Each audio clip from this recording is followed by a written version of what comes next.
I'm Lau Branson, and the topic for this brief lecture has to do with leading up.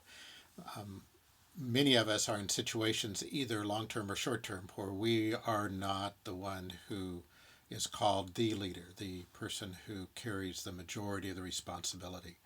And so in those situations, we're reporting to someone, or sometimes a committee or board, and these comments all have to do with those situations. So you have less authority when you're leading up, but you still carry a set of responsibilities. And so part of what you're always having to do is take into consideration not only your activities on behalf of the areas of responsibility, but you're also having to take into account how you relate up, how you relate up to a board, how you relate up to a supervisor. And so that's what we call leading up. How do you manage when you don't have authority? How do you manage when you've got limited authority and when you have responsibility to another person or group of persons? And so leading up is simply the way we talk about this task. And I want to just work briefly with a couple of articles, and I will post the handout that goes with this.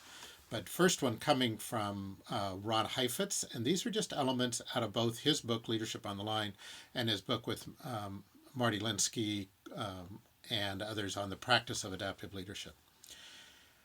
And my recommendation is going to be both that you work with these particular concepts, and so the handout will help with that, but then that you take time to reflect, that you take time to journal, think about your own situation, and name ways that these particular guidelines have implications for you and things that you'd like to try in your own situations. So first, read the boss to see the organizational pressures.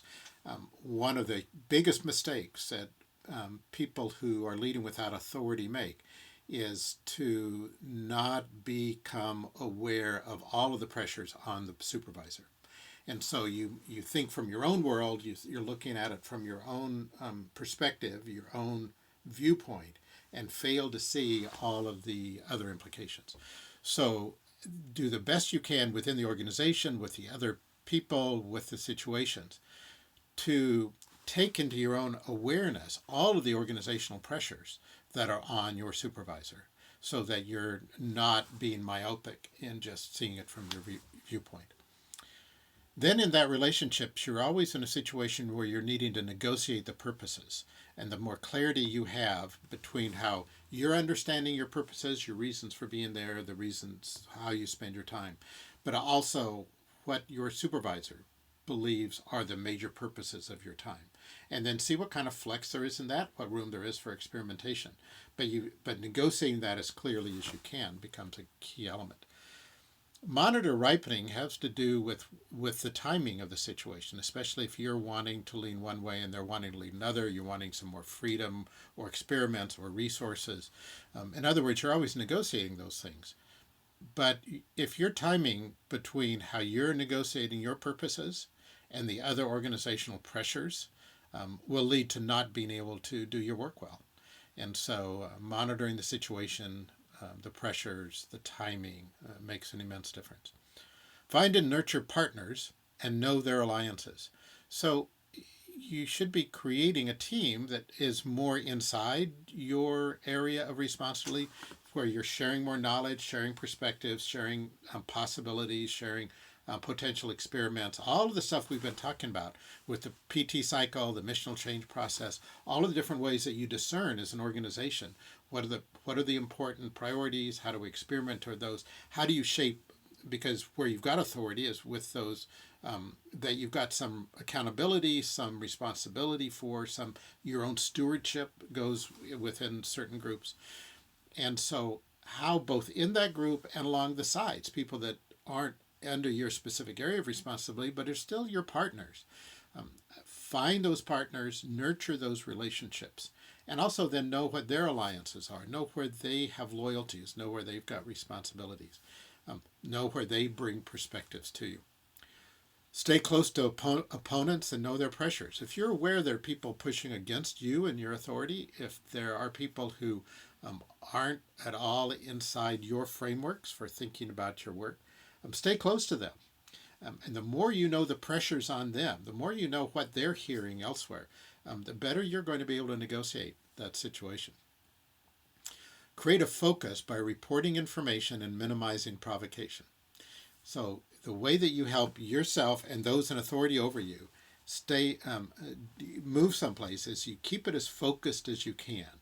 You don't want to broaden it unless there's important reasons to do that, because then that just brings added pressures that are unneeded. So if you create a focus and you're always reporting information along the line of that focus, and then doing that in a way that minimizes provocation, it gives you more freedom to move. But as the next point notes, if provocation is required, orchestrate it and bear the heat. If you've got to do your responsibility well in your understanding of your purpose and your responsibilities, and you know it's going to provoke supervisors or board, then be aware of that. Be connecting with people around you. Don't blindside others. And if you're going to have to provoke, then this is Heifetz's note on raising the heat or lowering the heat. That's what's orchestrating it means. And know that it's going to come on you, and that's just part of your work. That heat comes on you, and when you provoke, that's going to come. And so the complaints can't be that you got a lot of heat. That's just expected. That's normal organizational life. So be ready to orchestrate that and bear it. Several things here attend to tokenism, marginalization, diversion, seduction. Just notice the different ways that organizational pressures are dealt with. We're all prone to ducking. We're all prone to avoiding responsibility at times. We're all prone to getting rid of things we don't like, getting more involved in things we do like. Just think of all the ways these pressures work. And so tokenism is a way an organization gives you a little bit of what you may want, but it doesn't do that thoroughly. It's more a matter of marginalizing you, that next point. And so attend to that. Know when that's going on. Be able to name it. Be able to say, here's what's going on. Is that really what we want to do now? Or I'm aware of this. Because this looks more like a token, let's just set it aside for a while. Let's work on something else, because I want to come back to this in a more significant way. And so by simply naming it in a non-challenging way, but identifying it, often buys you space and respect, as does marginalization. Diversion is where you're aware that the organization around you is not going to face what you believe is important. And again, you're having to discern in your area of responsibility how much this really matters. What ways are you naive? What ways are you not working with full knowledge? What ways are you not aware of the place your piece has in the larger organization, and even just what's available in that particular contextual environment. So be aware that if there's a diversion that's trying to sidetrack you, and again, decide if you're wanting to deal with that. And seduction is where you're getting pulled in a way that isn't good for the area you're responsible for, but you're being won over in some way or another by resources or recognition or relationships that then in fact skews what you see and skews what may be a priority otherwise. Avoid going blind, avoid self-righteousness, avoid managing the purpose too broadly.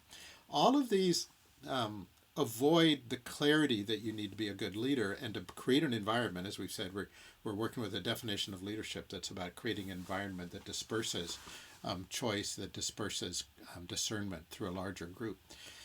Going blind simply means that you quit seeing things, that whether by choice or by overstimulation of other things, that you're missing important things. This might be people with you. It might be a certain element of something that's important. Avoid self-righteousness, which is where you're making the issue you instead of the organization's faithfulness. And avoid managing a purpose too broadly. This is, if something gets more and more broad, it starts losing the particulars of the focus of discerning what God is up to.